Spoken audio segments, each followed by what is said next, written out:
sir. You're about to see something really special. Really thought this part of my life was behind me. Frenzy disappeared with the drinking 3 years ago. Why now?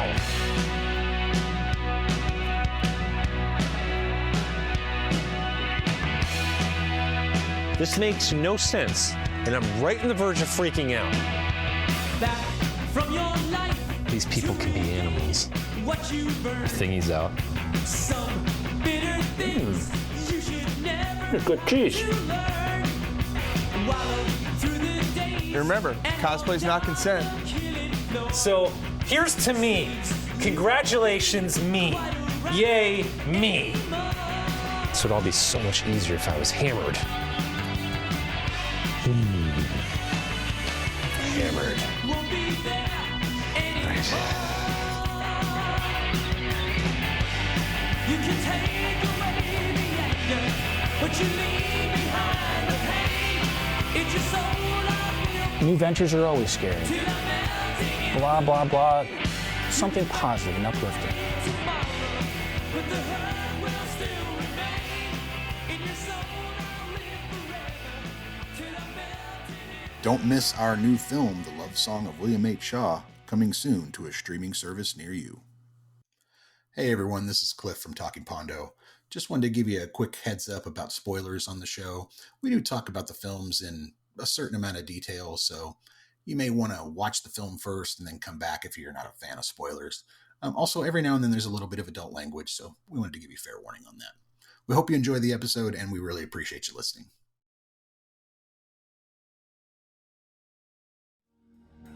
Welcome to Season 2 of Making Pondo and Talking Pondo.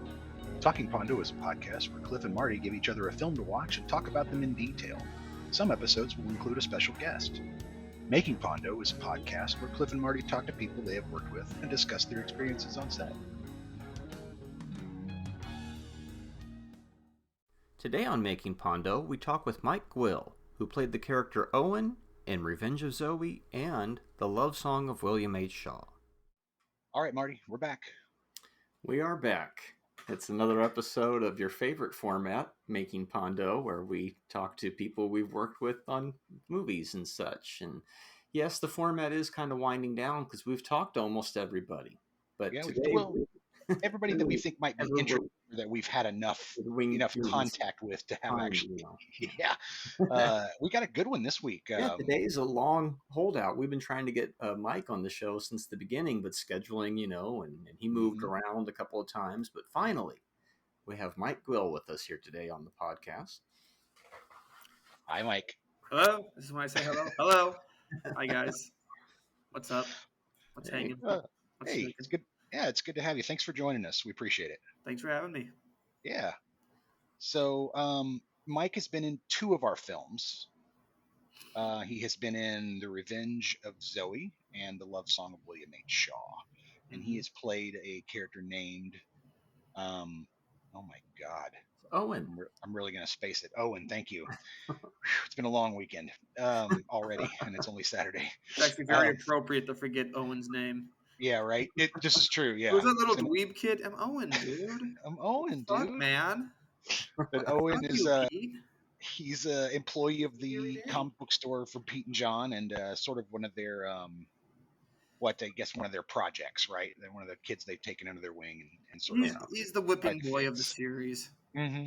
Like if you really want to know who Owen is, he's the whipping boy, and he's the dude that takes all the shit, and he really is just kind of a pussy. He can't fight back.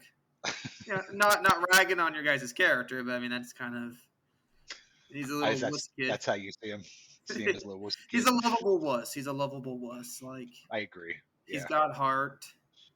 Yeah. He'd have a backbone if he wasn't such a wuss. I regret that we didn't do a scene with you and Adam and Tanya at some point. The three employees from the 2 different stores. It might have been fun to do. I know we had you guys talk over the phone briefly for a second, but I regret that we didn't do a scene with all 3 of them already all together. Yeah, that would have been good. Adam kind of becomes the whipping boy in Love Song a little bit. He kind of becomes like the new Owen in a way, where it's like, oh, he's the one who sold the comic, and Owen's the one going, you weren't supposed to do that. Like, he's already. But of course, then when you get attacked by the mob, you kind of wilt and have to be taken to the back by Johnny real quick. Classic scene. To deal with some PTSD from that. Yeah. It's so good. I remember that this one scene you guys kept talking about. I think it was Pete was supposed to have a dream. And in the dream, I think like the comic book store gets closed. And then you see like I think it was Eric's character was going to sit there doing something, and then I was supposed to pop up as like an evil version of Owen, like laughing. You were supposed to be in that.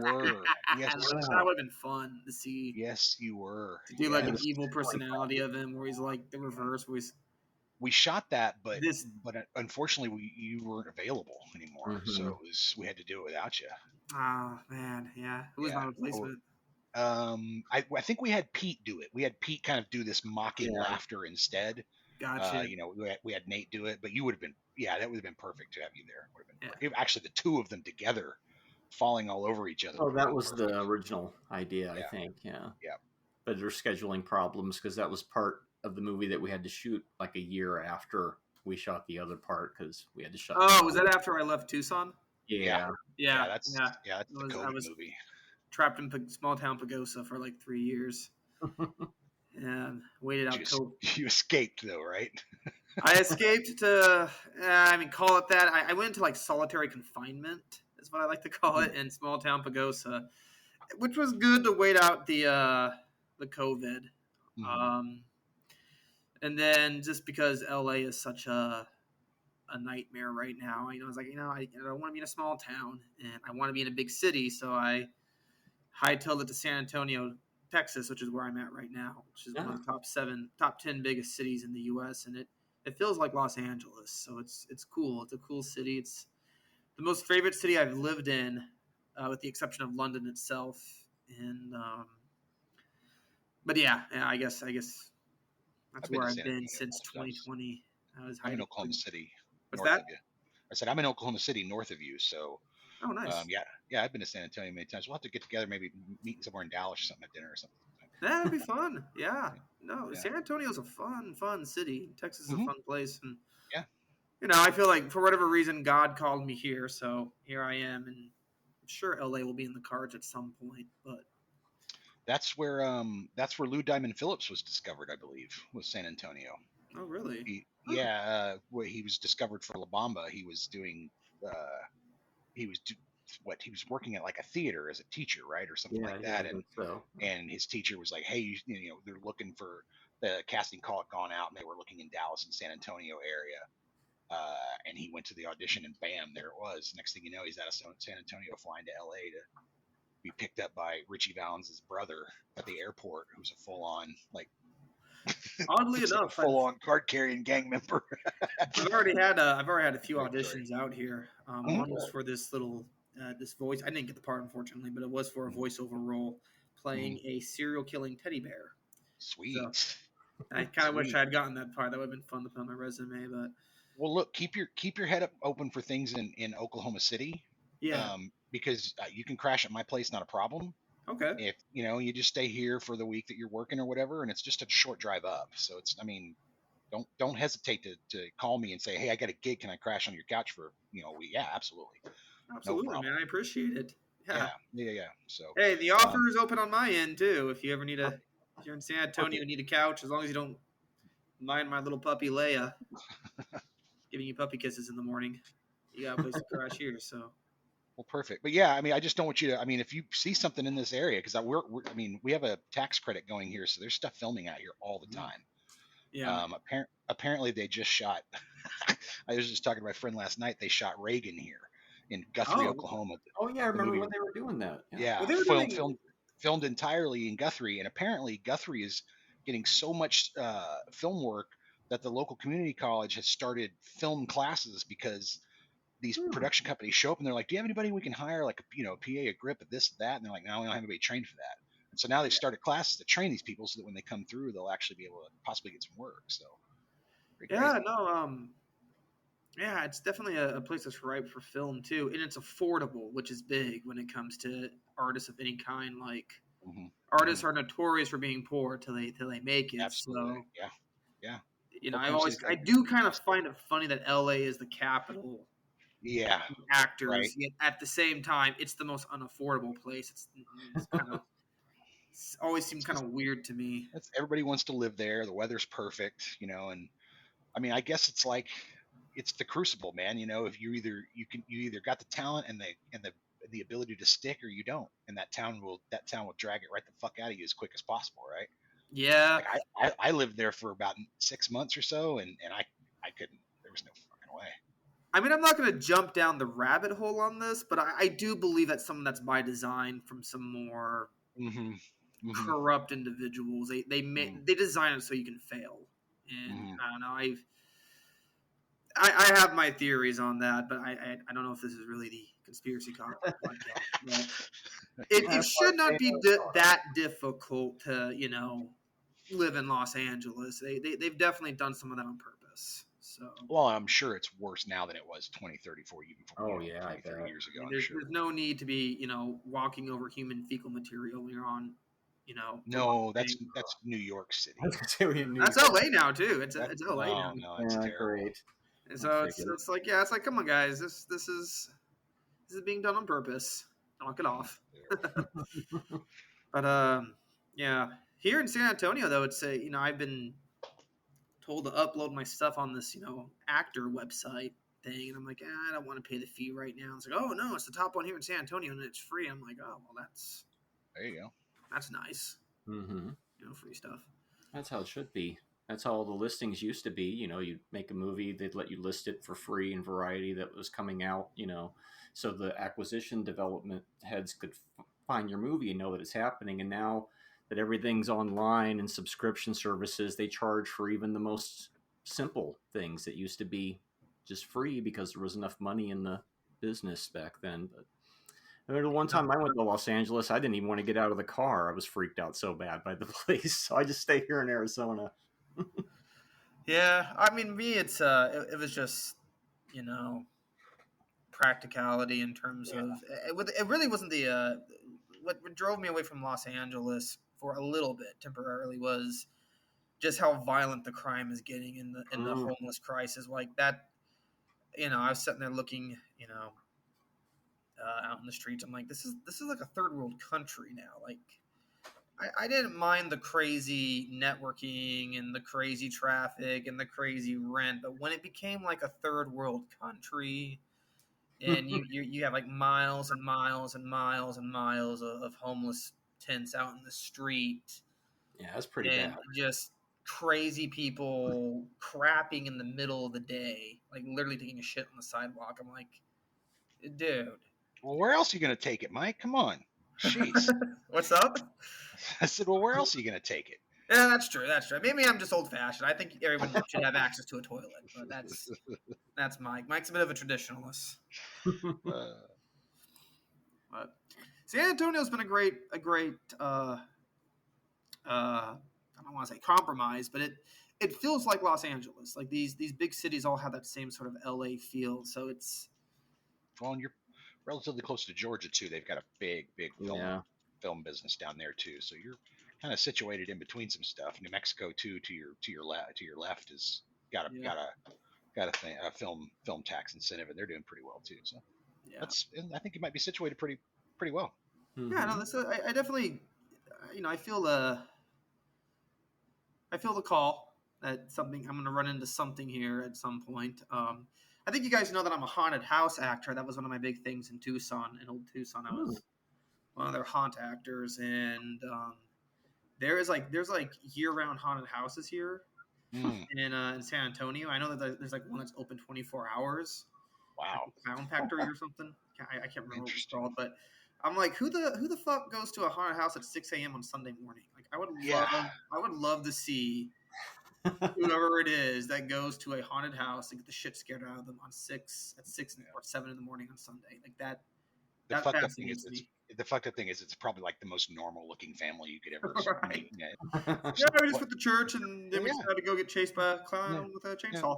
Yeah, we're going to do this first, then we're going to go to church, then we're going to go have lunch. Then we're going to go have lunch. It's going to be a nice day. The lines aren't as bad on the Sunday. I might look into those though. The scrape some cash up, just because I love being a haunt actor, which people find that funny because I'm such a Bible boy. But it's fun to dress up as a scary monster.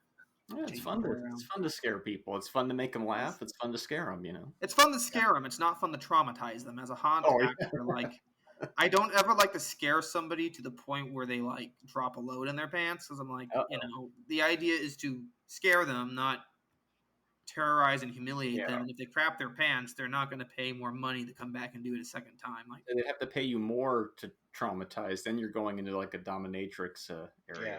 Or Jackass. That's when Jackass. You guys ever heard of what Jackass escape houses are? McCamey Manor and all that? No.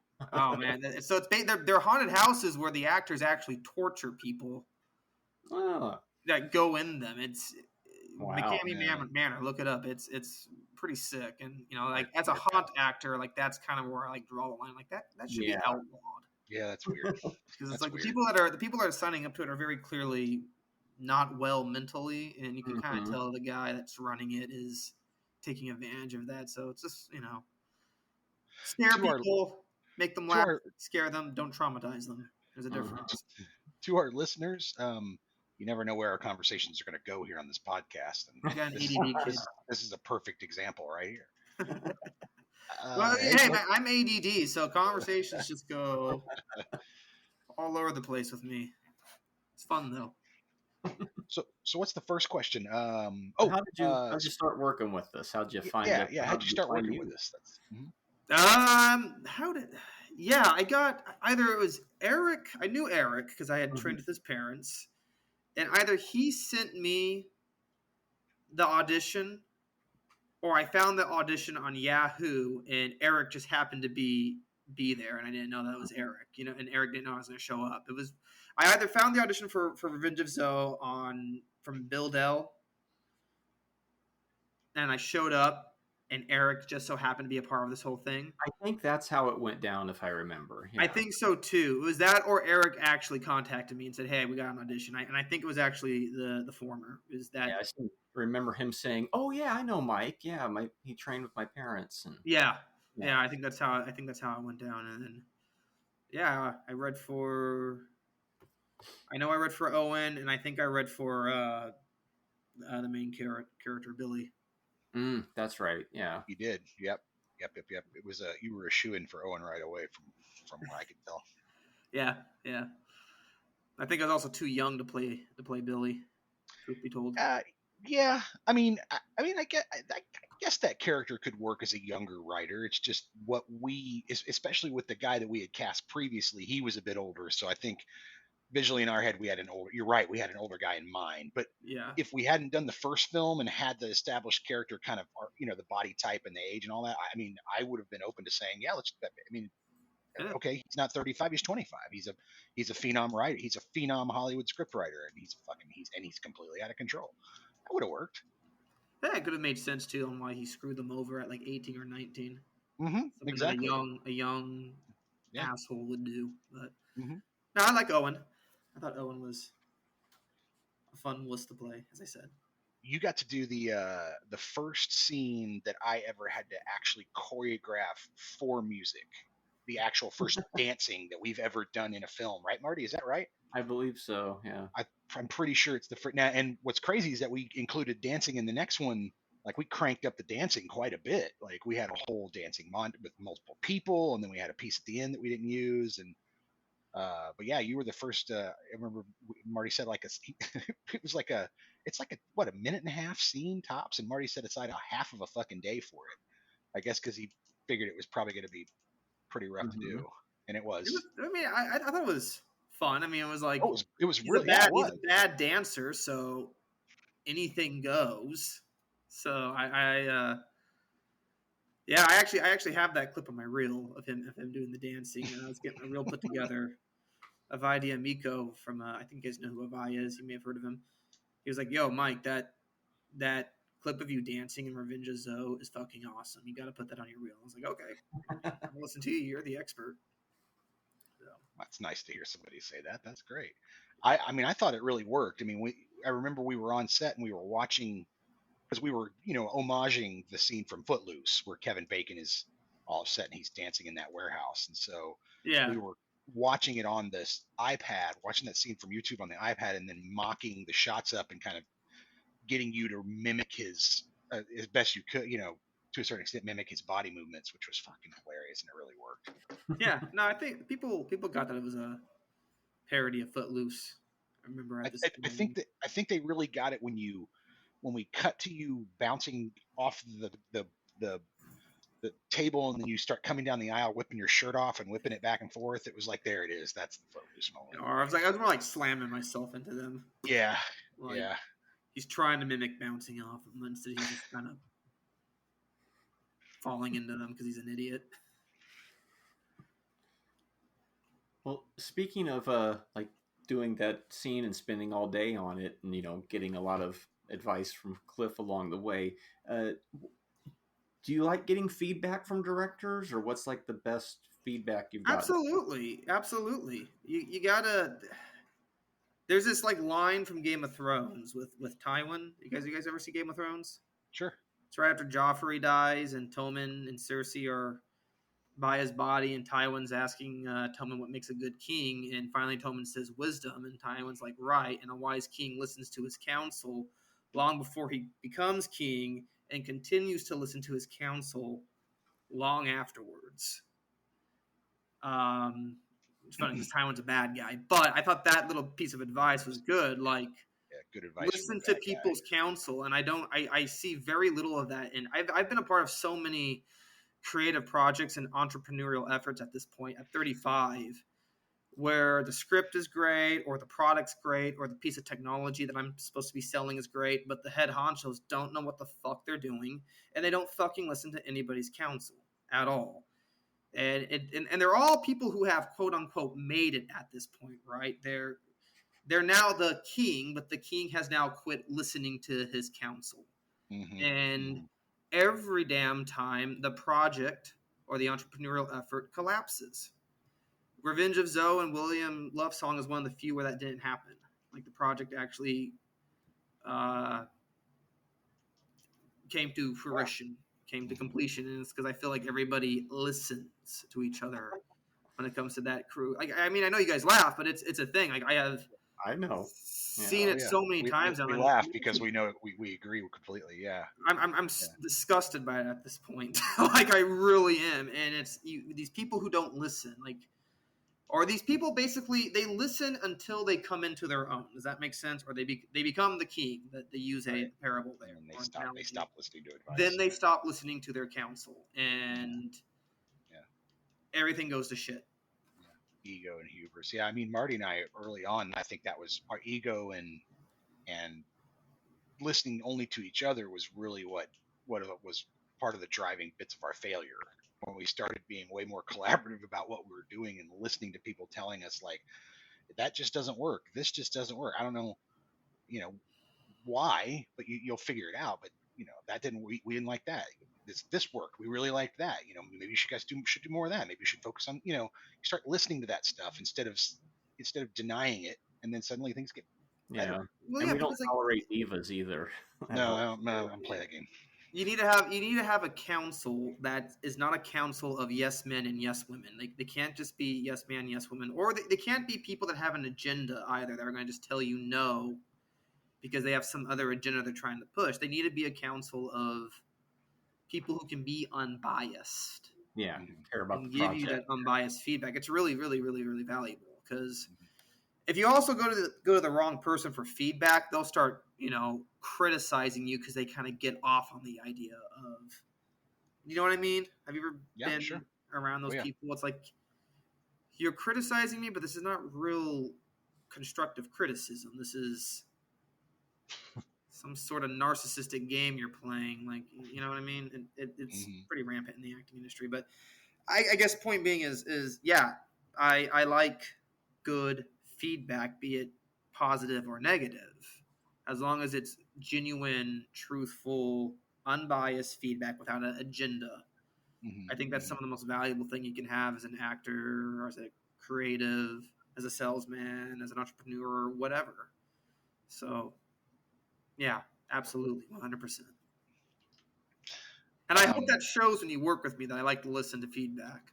So I think you were very receptive to it. I think your answer is excellent. It's kind of what I mean. If I was going to give an answer, it would probably be the same thing. Yeah, I think I want to hear feedback. I think it's good to get feedback. I think you should listen to people who give you feedback.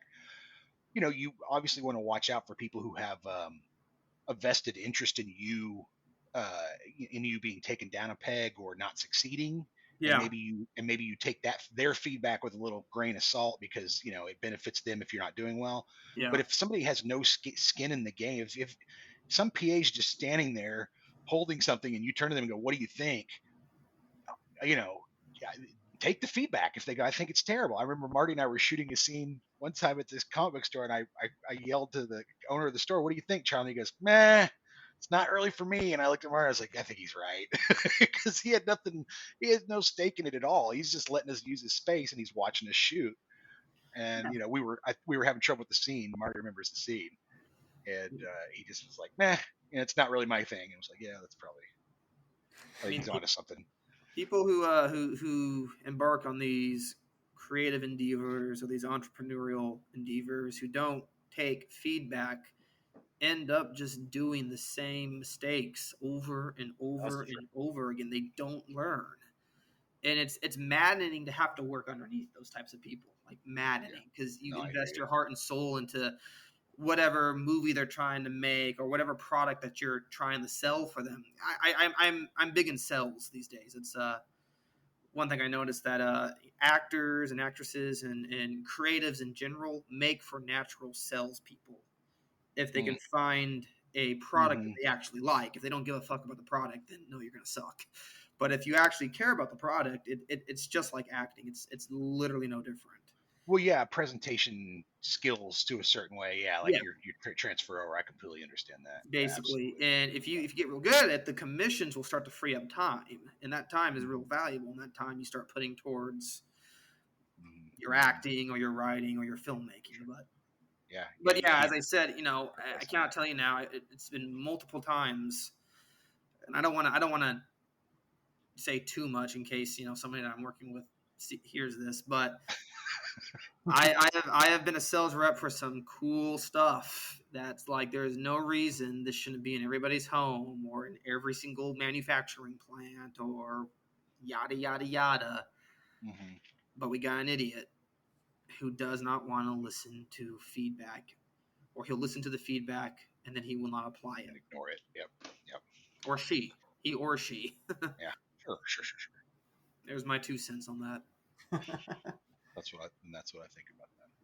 So your primary thing in film is acting, right? But is there another field in film that you might be interested in as well, like producing or directing or? Producing, directing, writing. Yeah. And then acting. Those are the 4. It'd really just be like originally it was just like directing. Which one would you prefer if you had to choose one? Which one would be the top one? Would it be writing, directing? Probably writing. Writing stories. Yeah. That's kind of always been even more so my thing than acting would be writing.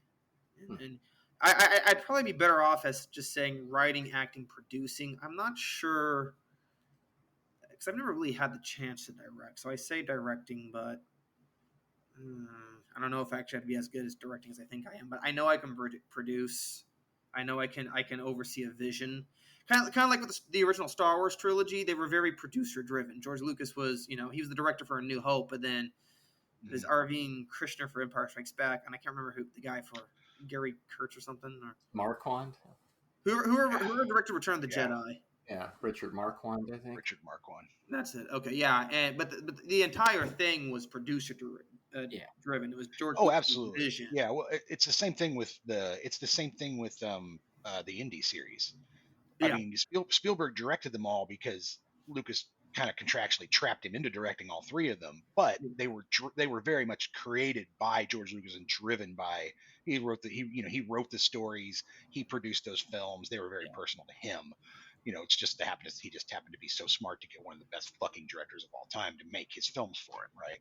Yeah, and I think I would be better off as a George Lucas producer than I would be director if I, I could still. And I'm still hoping in like the next 5 years or so, direct my first short film and see how it turns out. I got the script all written, and I'm still tweaking things here and there, and it might just be me being nitpicky, but yeah, at some point you just got to put it down and grab the camera and go shoot it. Grab your people and go shoot it. Yeah, I've been told that, so I hear. Yeah, no, because your first one's never going to be perfect. Yeah, you're never going to be. I mean, maybe you get lucky and you just, you knock it out of the park, like But even Rodriguez said he made a bunch of shorts before he made Bedhead and then moved on to El Mariachi. Yeah, that he didn't necessarily think were great. Yeah, but he learned things from them. Yeah, and they're personally, your first few are never going to turn out, fucking awesome. But but good enough that you'll go, I liked what I did and I learned from it. Here's the things I'm going to keep. Here are the things I'm not going to do again. I'm going to try something different the next time. Right. Yeah. So that's in the cards eventually, hopefully. Cool. Wow. Let's see. What's another question? I have a question. So, do you? I think probably we prepped you for this one, but do you have a film or a based upon like a music, not necessarily a musical, based upon a band or music or about music that you like? Is there a musical that I like? Not necessarily. It can be a musical. It doesn't have to. Answer. Rent. Okay. I love the movie Rent. Okay. Because it's about a bunch of bohemians trying to pay their fucking rent. That's what it's about. And it's just like, yeah, I get it. My only real criticism, there's a few parts in Rent where they do that kind of like sing-song talk that I hate. I'm like, the scene would be better if you guys would just talk. Like, stop singing right here and just talk right here. Like, just because it's a musical doesn't mean like every line needs to be a So you song. are a director. Did Hamilton do that a lot? Hamilton? Did you see Hamilton? I feel like what you're talking about, Hamilton did quite a bit of too.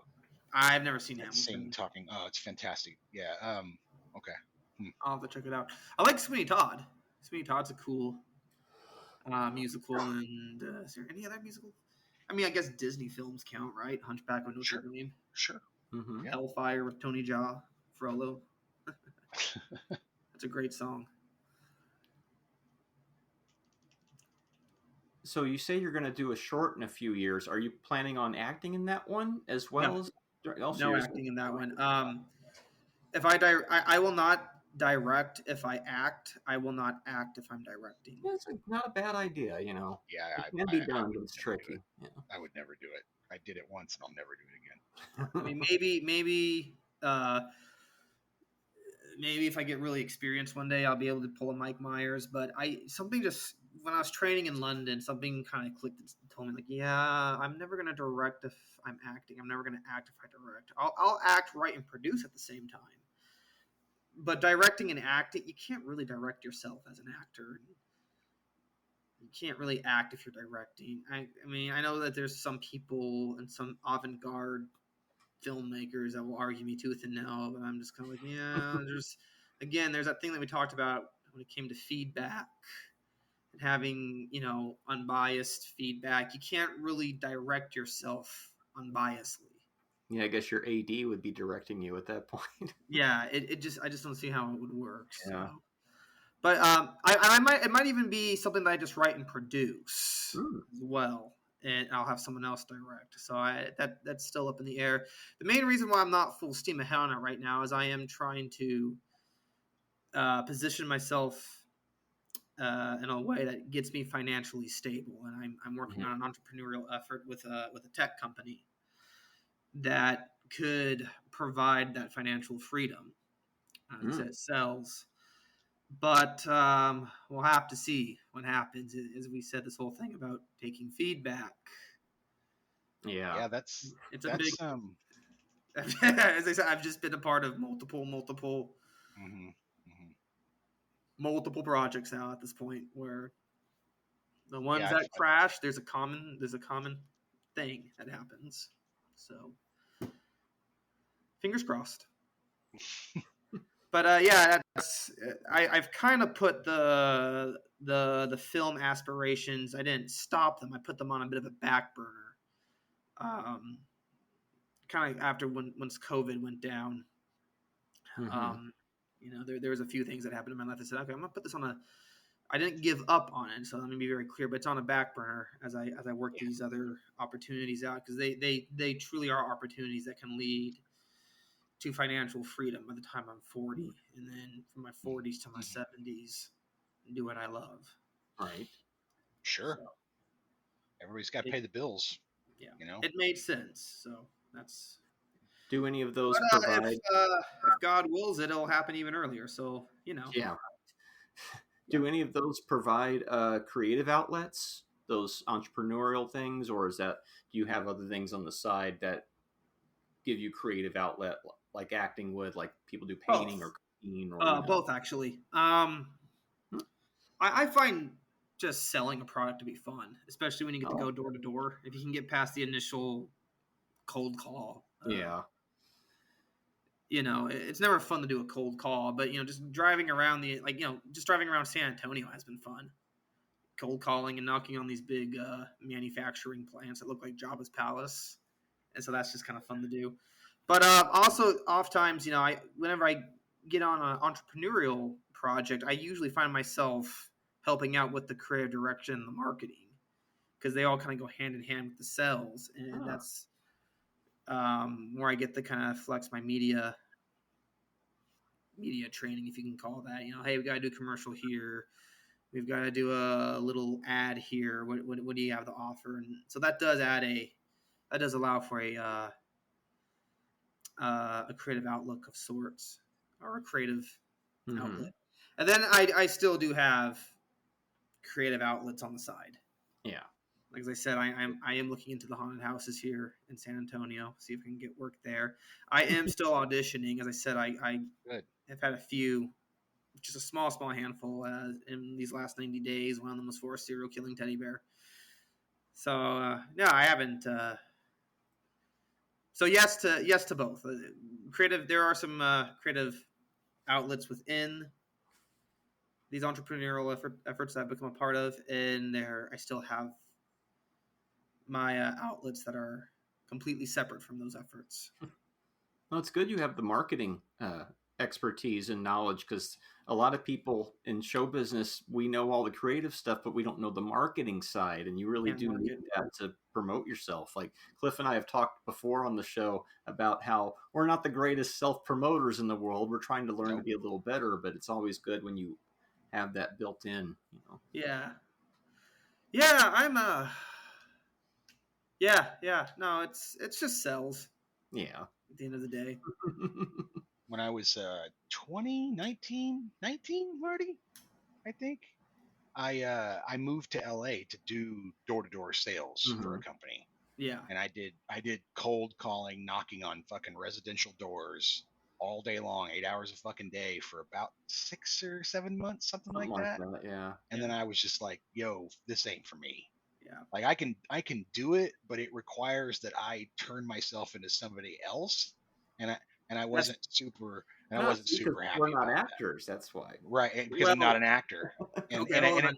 So the one thing I'll say there is you have to actually really, when I say you got to give a fuck about the product you're selling. Yeah. You got to actually really like the product. And I didn't give a flying fuck. I mean, when the product worked, I had no problem with the product. It worked fine. I just didn't give a fuck about it. Like, is it something you're passionate about? Right. This thing is the coolest motherfucking thing, dude. Right.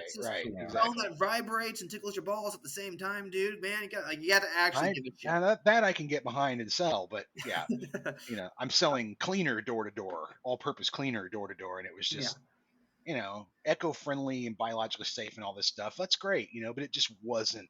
Like it has to be. It's the same thing. Like when you don't really care about a part, people can tell. When you don't, even if the product's good, if you yourself are not actually excited about it, they'll pick up on the nonverbal cue that you're not excited about it. Very true. Even if it's like a 5-star product, like because then I've also sales rep products that I knew were fantastic products, but they didn't tickle my fancy the same way some of these other tech items did. Right. And I didn't sell any. So it's the same thing. You have to actually when I say to actors who I encourage to try sales, I literally tell them, if you don't care about the product, well, I care about the product, but it doesn't work. Okay, what I'm saying is you can like the product, but still not be enthusiastic about it. Mm-hmm. You don't have the enthusiasm for the product, don't bother. Go get a 9 to 5. Like, literally don't bother. You're not going to make sales. Yep.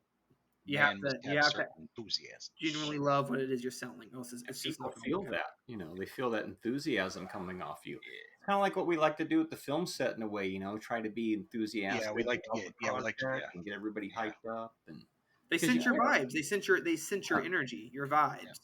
You know what I mean? We've had a lot of people comment on that when they hit our sets. They're like, your sets aren't like other people's sets. Everybody's really happy and excited to be working and very upbeat. And we're like, yeah, I don't know why, other than that's how we are while we're on set. Because people, like, isn't this the greatest fucking place in the world to be? Like, is there any place else in the world better to be than on a set making a fucking movie? No. Because you're playing. People have forgotten how to play in the entertainment industry. You know what I mean? Like, I've ran into that a bunch of time with film projects I've been a part of where, like, the director just took himself so damn seriously, and the actors forget that they're acting. You guys are playing. You know, you're not actually a World War II soldier with his legs blown off in a trench. You're in a costume, dude. Like, I don't know. For me, it's play. I mean, it's even in the language. Like, who are you playing? Oh, I'm playing this dude.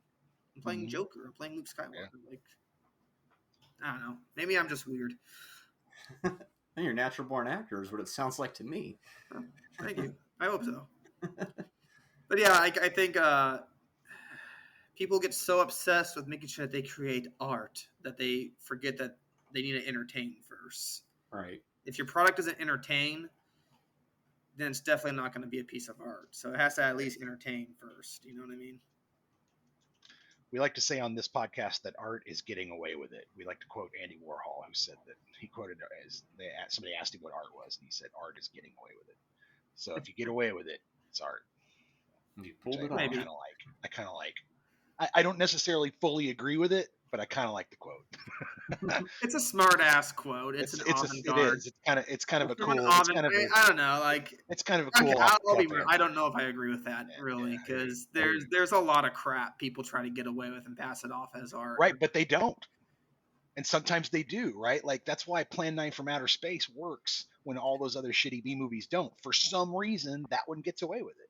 I don't know why. I can't define it, but the public's the ultimate arbiter of that is. Well, yep, that one got away with it. Again. I think the original Star Wars trilogy is a work of art, and I get all these avant-garde filmmakers looking at me like, "What? Oh no, it's not." Oh yeah, a lot of them are like, Star Wars killed movies as far as they care. That's a whole other thing. But no, it's because like everybody wants to go watch Star Wars, but no one wants to fucking watch your movie. Like, that's the one that's art. I'm sorry, you're just pissed off. Well, Cliff and my generation and people after, we got inspired by movies a lot because of things like Star Wars, and the technical aspects got us excited. But it doesn't mean we throw away what comes before. We enjoy a lot of that too. So. Oh yeah, no, yeah. I'm not saying. Oh, I know. And I like Criterion films, and I'll watch movies that are in those film festivals whose names I can never pronounce. You know, the Chewbacca Film Festival. I'm not saying like those films don't have merit. I'm just saying. I know what you mean about the nose in the air. About only those are the only things worth watching. No. I have to admit, I've been to a couple festivals and I rarely sit down and watch other people's movies. It happens. And they don't watch ours either. But yeah, they don't watch ours either.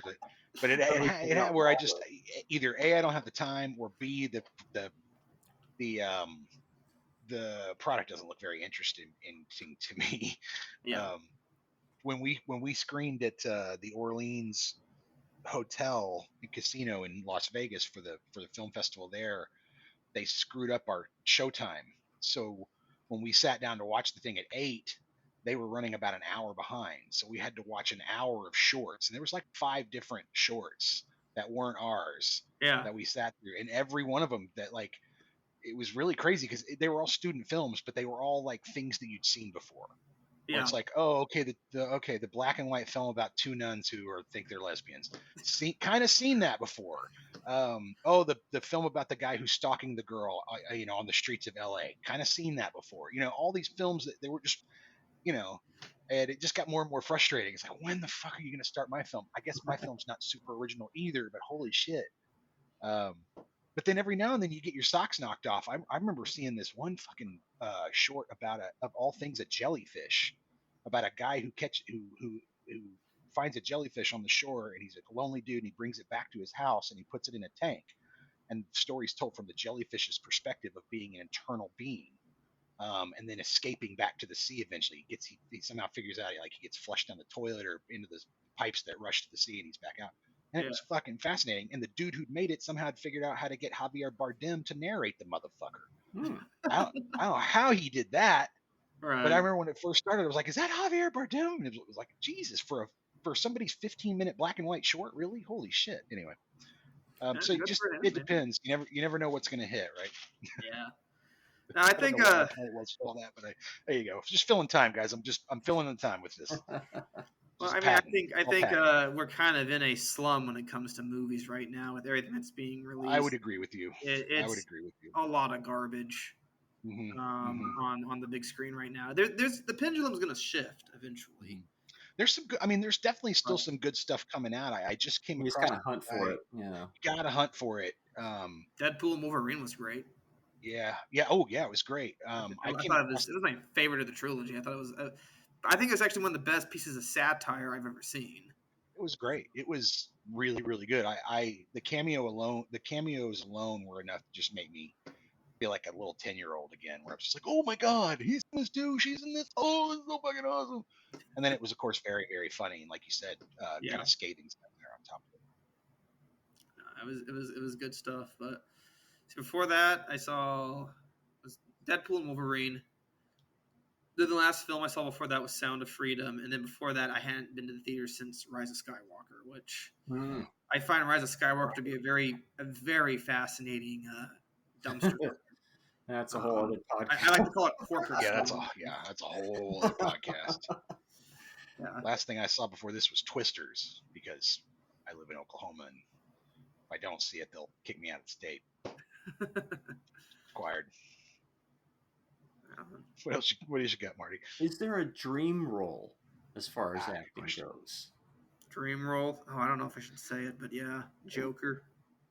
Oh, okay. I'd love to play the Joker. See, a lot of people that we ask this, they either want to be in Star Wars or a comic book movie of sorts, and you picked one of the outliers. It's still comic, but it's more, you can do more things with Joker. Well, what kind of Joker, by the way? Are we talking are we talking like a fucking Killing Joker? Are we talking like a TV Joker from TV's Batman? Are we talking a Dark Knight Joker? We're talking about.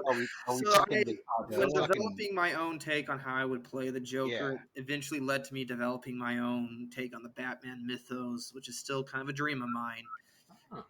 So I'll give you guys a few little nuggets on that. And one of them is it would take place in the 1930s, 1940s, and 1950s. Okay. So when Batman originally came out. Sure. It's going retro old school. Yeah. And I think it could actually, work really well with that. It would be like the NC-17 blood, guts, and booby Batman series. Joker. Have you guys ever read the Lee Bermejo Joker? Yes. It's the one that inspired Heath Ledger. He has the Chelsea grin. Actually, I probably have a picture of him I can go grab real quick. If you really want to, if you guys are. Oh, wait, no, we can. It's just audio. It's just audio. So if I were to actually look like him, he would. The way he'd have the grunginess of Heath Ledger, but the clown princeliness of Jack Nicholson kind of combined. So like he wouldn't have rotted yellow teeth. I'd say like his teeth would be narcissistic white is how I always describe it. But he would have the Chelsea grin. Complete. Sociopath. He would not be a psychopath. He would be a sociopath. So he would be capable of a little bit of empathy. And in my eyes, it actually makes him more irredeemable because a psychopath, their brains are formed in a way that makes them literally incapable of feeling empathy. Whereas Joker, or a sociopath can feel a little bit of empathy. So if you get what I'm saying, I think that actually would make him more irredeemable. It's like, you could feel their pain. Like you're not incapable, like Roman Sionis, Black Mask over here. You're feeling the pain and suffering you're causing, and you're choosing to ignore it. So and Joker's supposed to be irredeemable. So it opens up more options for Harley Quinn too. I think Yeah.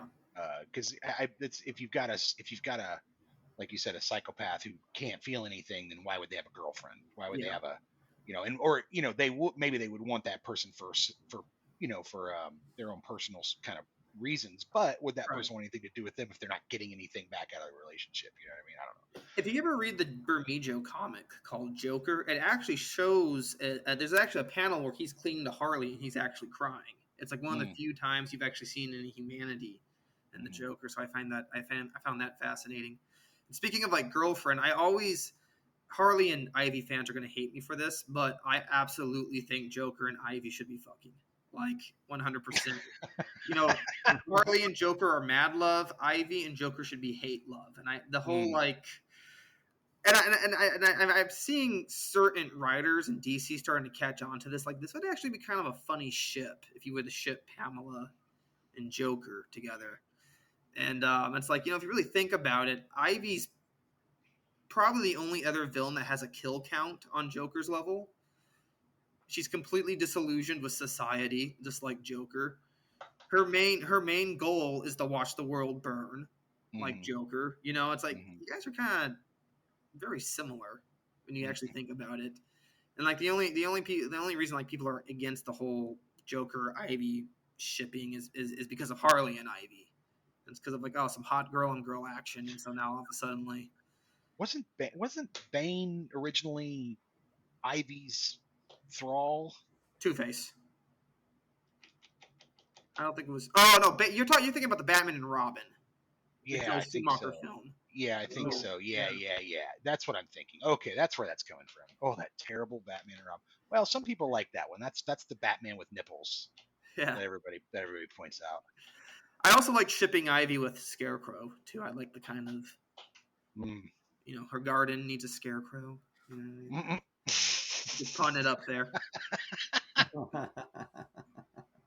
See, it works. But it's funny you said Star Wars, because I do have kind of a Star Wars dream project that would, ironically, would center around recanonizing Mara Jade and fixing the mess that Star Wars is in. And I was like, if I could write this project out one day, I bet Timothy Zahn would back it. I don't know if you can fix it, man. I think Kathleen Kennedy's done some pretty serious damage to that. Well,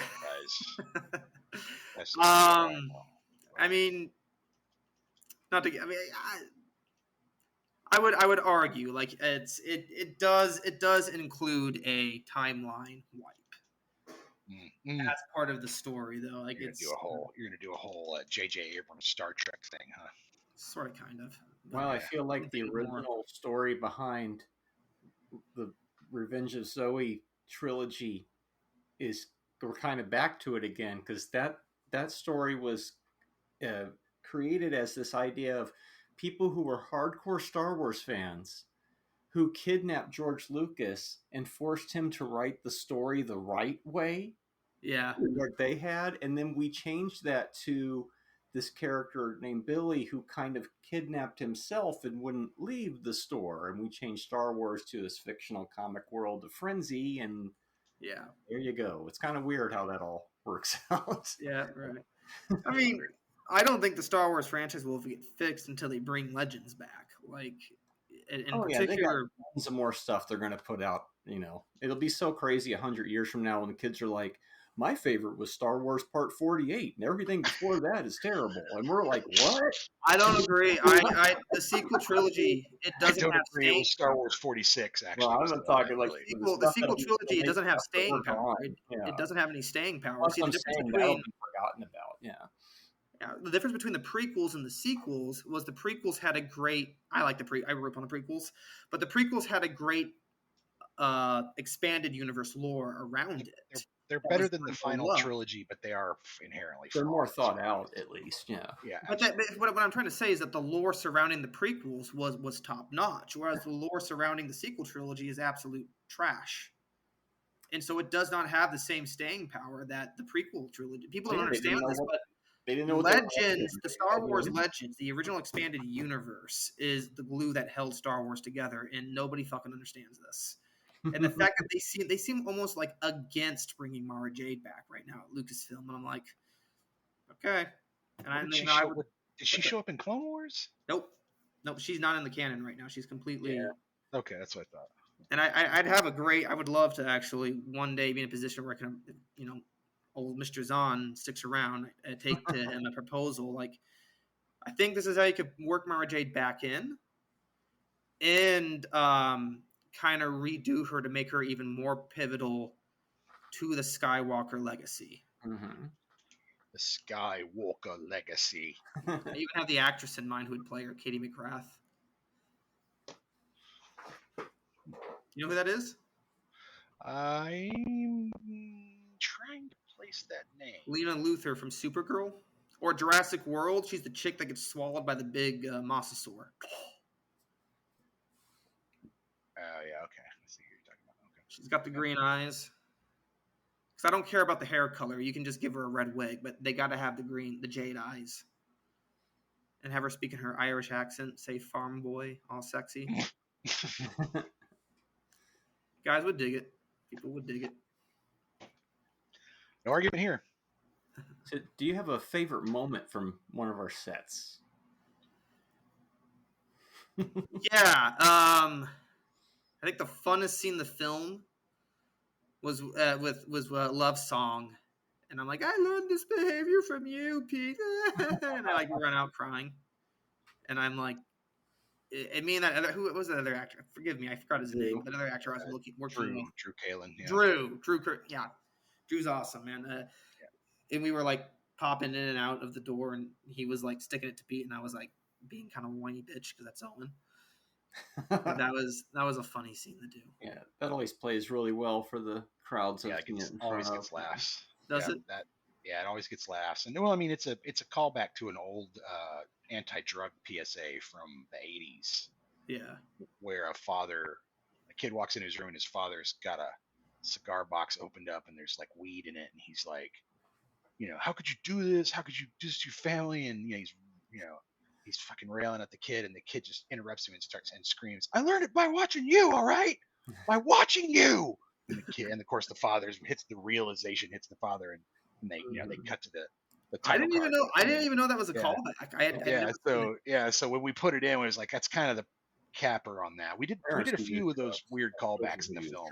Yeah, I think that was better that I didn't know it was a callback though. Yeah, absolutely. I think so. Yeah, it was either that or the whole this is your brain on drugs. Yeah, dude, that's an egg. You're an alcoholic. It makes more sense because he did learn this from Pete. He learned how to be this type of employee from Pete, so it works. That's very true. Yeah, it's very true. He's making a joke about the drug thing and also about how Pete's a poor businessman. So it's kind of...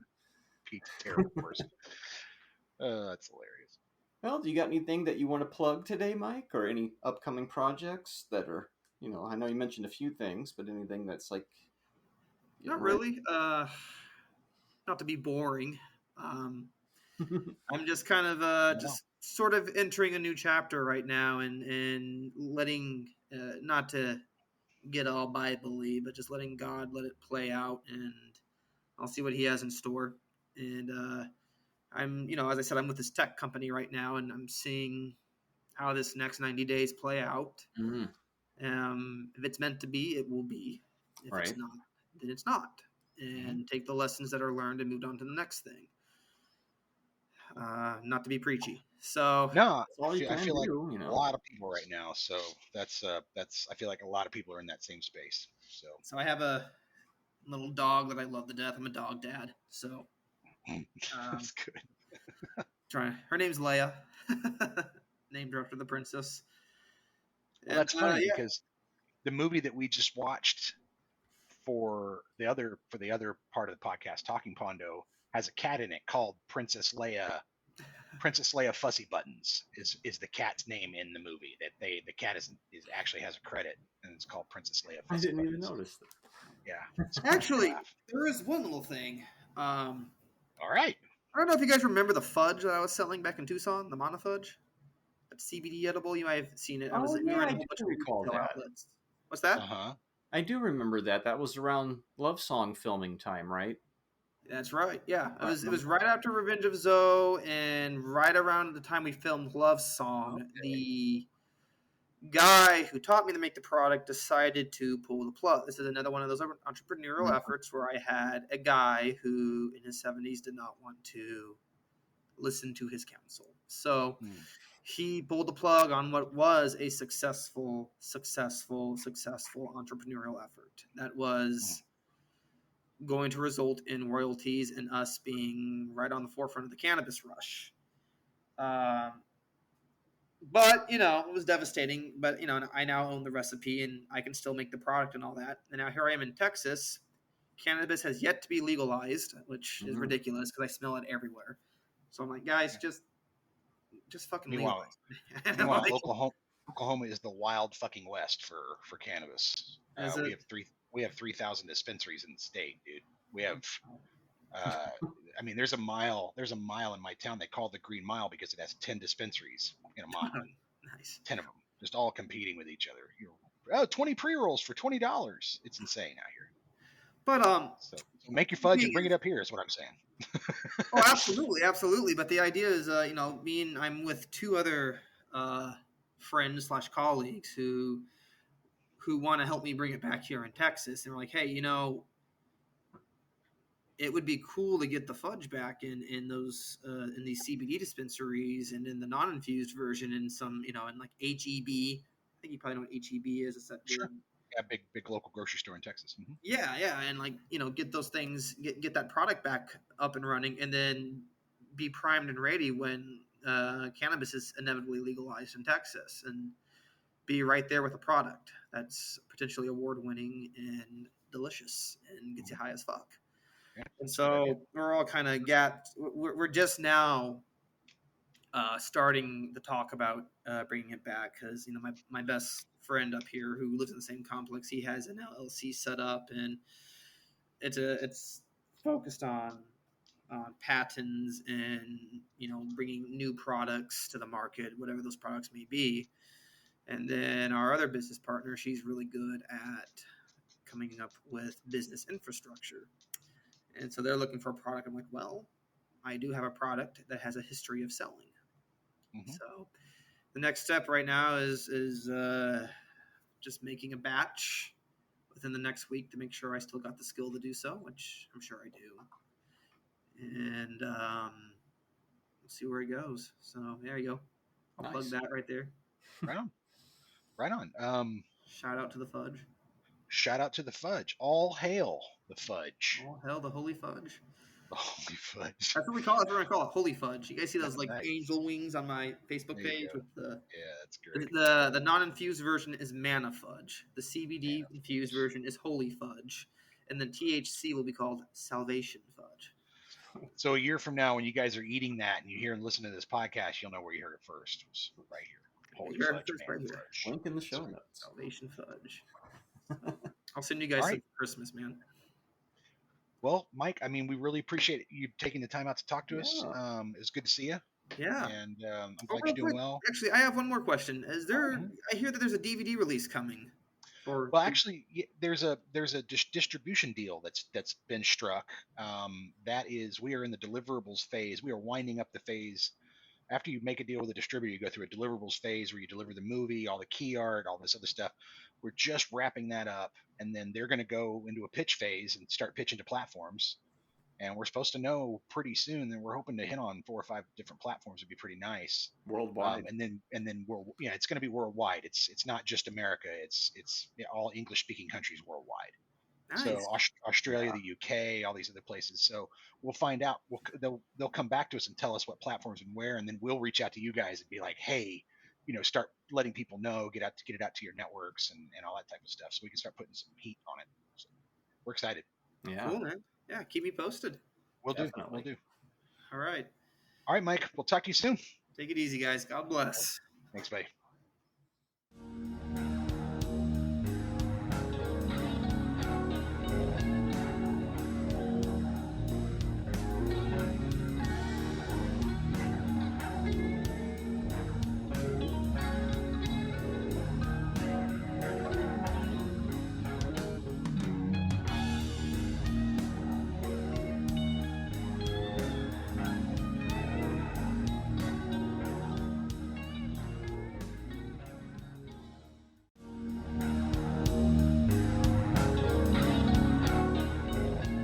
Support the show on Buzzsprout for only $3 a month. Give us a 5-star review on Spotify or the platform of your choice.